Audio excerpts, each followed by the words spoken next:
America ಪದದ ಉತ್ಪನ್ನ ಅಥವಾ ಅಮೆರಿಕ ಎಂಬ ಹೆಸರು ಬಂದದ್ದು ಹೇಗೆ?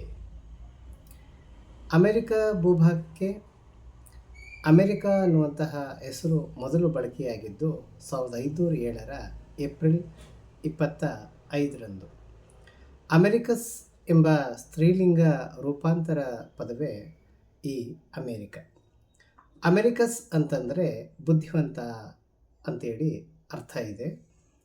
ಕಸ್ಮೋಗ್ರಫಿಯ ಇಂಟ್ರೊಡಕ್ಷನ್ ಎಂಬ ಕೃತಿ ತಿಳಿಸಿರುವಂತೆ ಫ್ಲೋರೆಂಟೈನ್ ದ್ವೀಪದ ಸಂಶೋಧಕನಾದಂತಹ ಅಮೆರಿಕಸ್ ಅಥವಾ ಅಮೆರಿಗೋ ವೆಸ್ಪುಸಿ ಎಂಬತಕ್ಕಂತಹ ವ್ಯಕ್ತಿ ಈ ಭೂಪ್ರದೇಶವನ್ನು ಕಂಡುಹಿಡಿದ.